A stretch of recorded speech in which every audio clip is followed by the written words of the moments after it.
Jasmine, habang nagsasalita, sina attorney, si doktora, at si father, kanina ka pa iyak ng iyak. Bakit? Kasi po,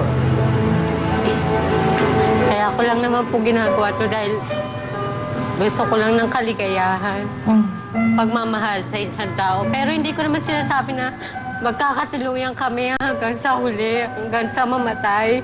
Alam ko naman po na hindi kami magkakatuluyan bandang huli. Alam ko talaga na kailangan din niya ng pamilya. Magulo pa yung isip ko eh. Hindi pa ako handa eh. Kung napag-isip-isip na ako, saka ako sasabihin sa'yo.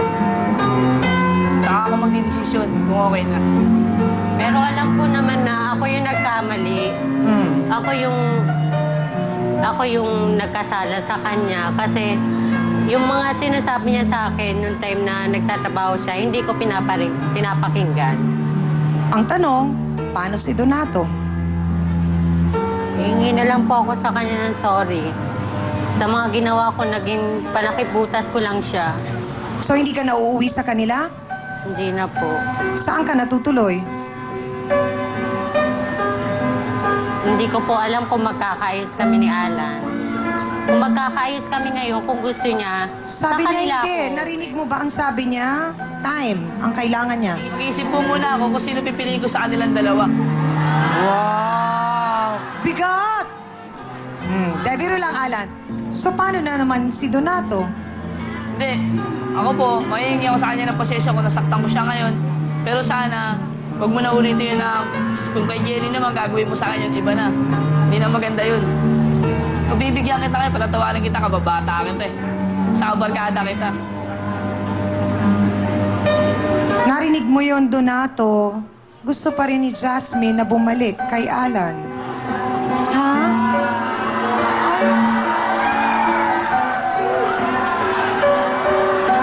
Hindi naman natin masisisi si Donato. Baka naman din nagmahal lang siya.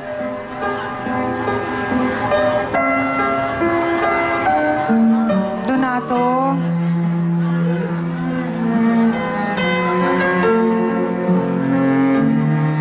Mahal mo ba talaga si Jasmine? Opo. Mahal niya talaga, Hans, eh. Tapos, Chang, bilang Becky, ha? Gusto kong sabihin kay Donato tsaka kay Alan na may mapapasaya kayong babae. Promise. At saka pagkatapos nito at mapapanood kayo, ang mga babae magiging sobrang mga fans ninyo.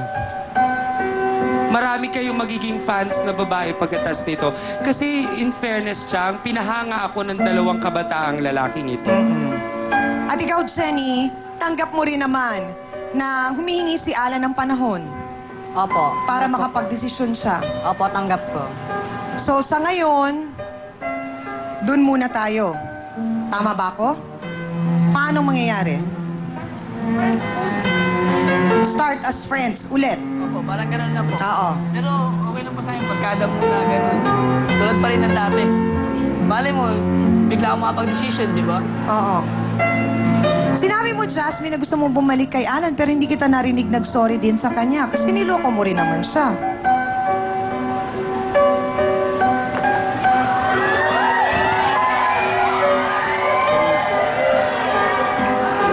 May ganun talaga.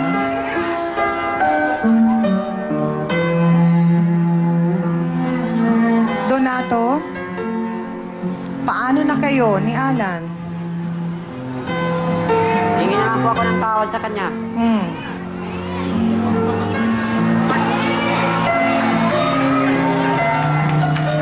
Kanya mo, parang mapapalitan.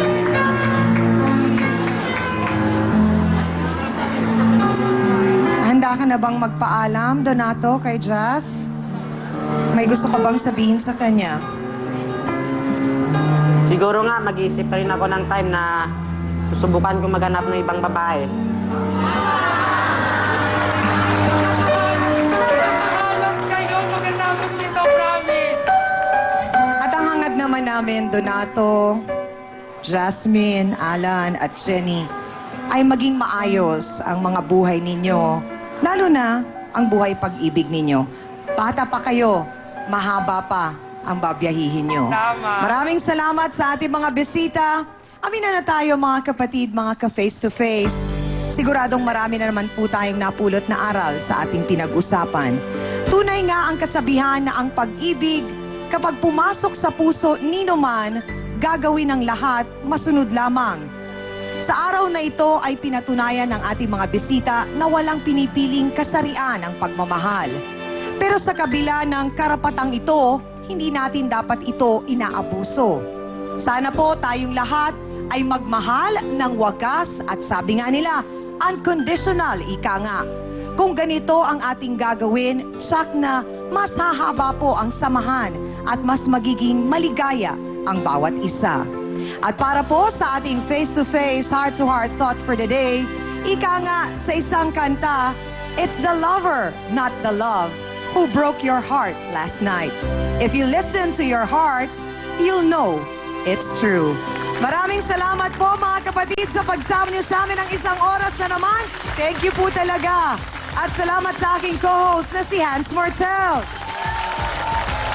Sa Dance Squad. Siyempre, thank you din kay B1 at B2. Sa ating pong pinakamamahal na trio, Tagapayo. Ang ating mga sausawero at sausawera dito po sa Barangay Tunasan, Muntinlupa. Maraming salamat sa inyong lahat. Sa mga bisita po nating nagbahagi ng kanilang kwento at nagtiwala po sa ating programa. Bago lang po tayong tuluyan magpaalam, gusto ko lamang pong tawagin ang Barangay Chairman ng Barangay Tunasan na si Walter Arcilia. At mula po dito sa Muntinlupa City, abay nagpapasalamat po kami, sir.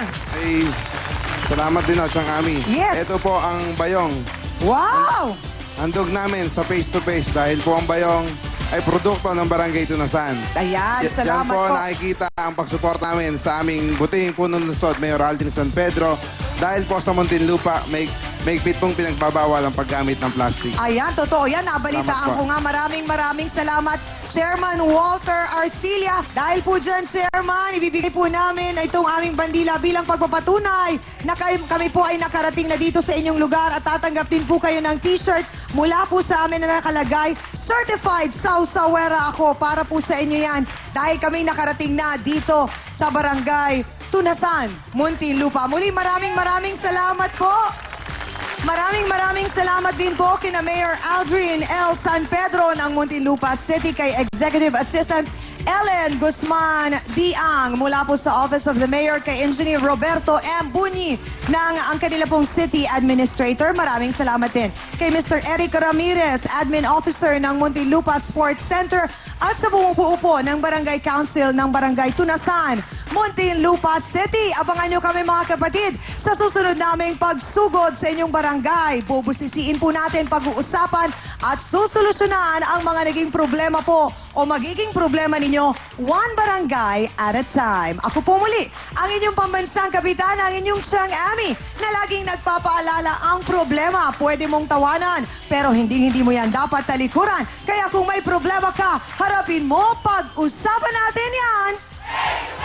Para po sa inyo to, mga kapatid.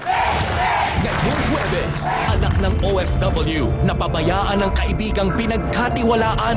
Kanino po ninyo iniwan? Doon sa itinuring kong kaibigan talaga. Naglalaro yung bata. Ngayon, naligaw. Saan sa napunta? Eh di ba responsibilidad mo yun? Puro galit yung minaano mo sa akin. Isang buwan pala nawawala yan ako. Sinabi mo na sa akin. Pinadalang pera'y wala ng saysay dahil sa ibang bagay nilustay. Saan napunta ang 168,000? Pwede niya ako. Nung umalis ako ganito kapayat, dumating ako, grabe, ang taba. Ngayon ang kawawang bata ayaw nang sumama sa tunay na ina. Bakit ayaw mong sumama sa kanya? Pinapalo niya po kasi ako. Face to Face, ngayong Huwebes, bago ang balita ang tapat sa tanghaling